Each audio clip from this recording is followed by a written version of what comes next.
Welcome back. Consumers and businesses are feeling the weight of higher rates for longer. Here's a look by the numbers. Insolvencies are up sharply, 41.4% last year compared to 2022, the steepest rise in 36 years. 4,810 businesses filed insolvencies in 2023. That's the highest number in 13 years.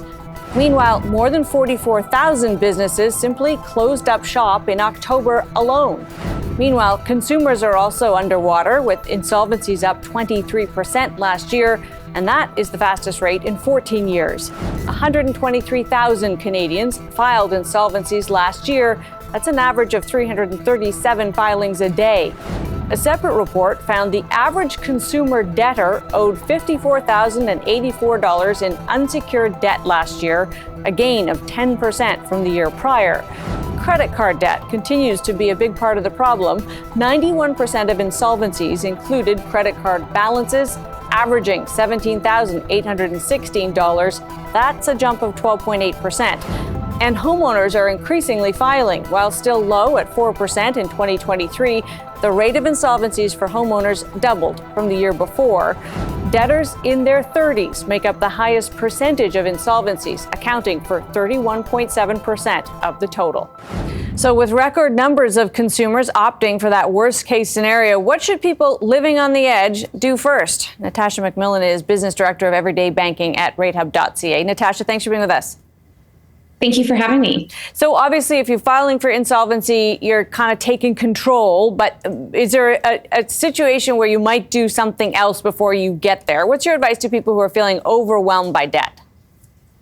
One of the key things that we recommend that people do is writing down everything that you might owe in debt. So whether it's credit cards, loans, mortgage payments, and understanding the minimum payments required to all of these debts and the associated interest rate. This will allow you to start to kind of prioritize where you should be putting your money when looking at repaying those debts. Sometimes there is debt that's negotiable.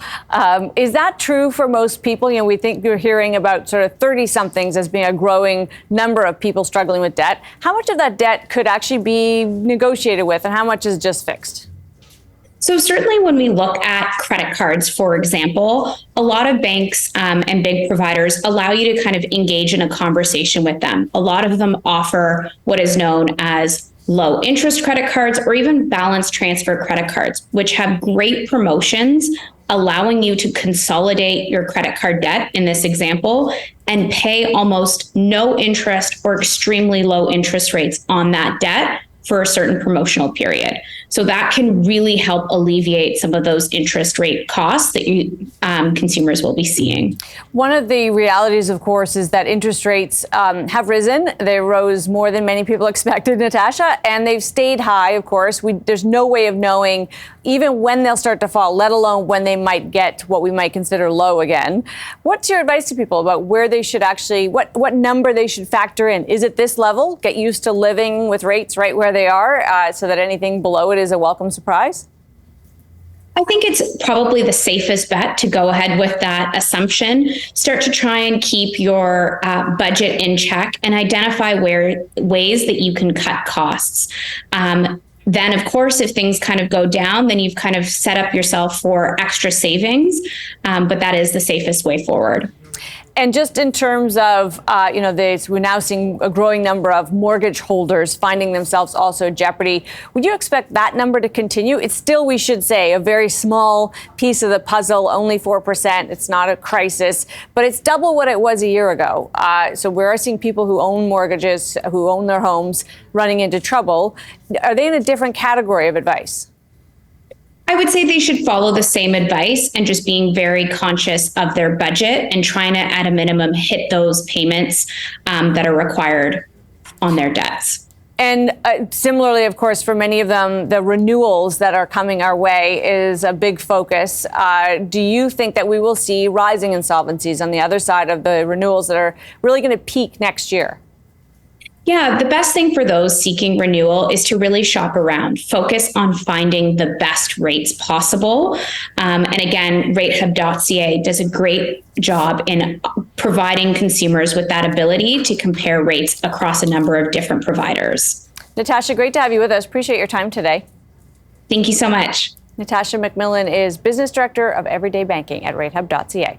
While consumers struggle, more businesses are also finding themselves in the same boat with high debt and weaker sales. So what's the best advice for a business looking to stay afloat, at least until rates come down and the economy improves? Brendan Rolfe is a Senior Manager of Business Resources at the Canadian Federation of Independent Business. Brendan, thanks for being with us. Thanks for having me.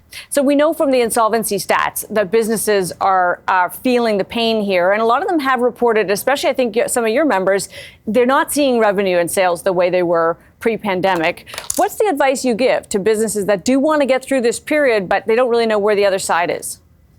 Yeah, as you likely know, Amanda, the average business in Canada right now is carrying around $100,000 in debt, which is just a massive burden on their minds as well as their business. So a lot of them are trying to get back to their core and foundational deliverables, as well as the core and foundational elements that made them successful in the workplace. So first and foremost, the best advice I've ever received from a financial professional is to look at your debt first. Try to manage that debt first. A lot of businesses took on CEBA loan, whether that's the $40,000, $60,000. And most, to be honest, haven't been able to pay that amount back because, as you just mentioned, they haven't recovered like the government had hoped they would. Sales aren't back to normal levels. And so what we found is that many are going to their banks and they've tried to refinance the loan. The deadline has passed, by the way. They tried to refinance the loan. If they were able to, that's great. But if they weren't able to, of course, they had to figure out exactly what interest they could afford. So a lot of them right now are doubling down and trying to negotiate the best interest rates possible to help keep them afloat, until they get to levels where sales are the same as usual.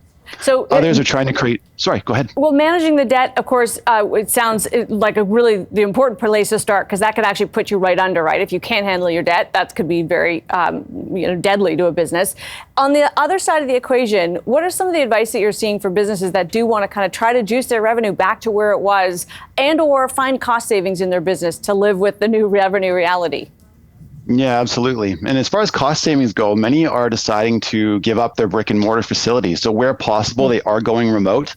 Obviously, rent, leasing costs, taxes associated, property taxes that are skyrocketing are a huge cost associated with having brick and mortar facilities. Whereas if you can have workers work out of their own home and you can produce from your own home office, that can save you a lot of costs. Another area they are looking at is cross-training current workers to incorporate other duties and responsibilities into their everyday job, so that they don't have to hire other folks to do specific jobs. This also enhances the workers' workplace enjoyment as well, and gives them other areas to grow within the business. Do you feel as though businesses have kind of settled into the reality that rates aren't necessarily going to drop back down to as low as they were, and that the economy might not spring ahead, that we're kind of in this sort of plateau level? We might be here for a while. Yeah, absolutely. We get take a lot of calls. In fact, we take around 70,000 calls per year from our members who are small and medium-sized business owners, and that's the sentiment we're hearing is that hope that may have existed before, where the economy would spring back and everybody would come back in and start buying as they used to. It's just not a reality, and so now they're looking for other ways to cut those costs as well as drive new business toward their current portfolio. Brendan, so good to have you for this. Really appreciate your time. Thanks, Amanda. Really appreciate yours. Brendan Rolfe is Senior Manager of Business Resources at the Canadian Federation of Independent Business. Coming up, the state of mind of Canada's entrepreneurs is very much a balance sheet issue. Stay with us.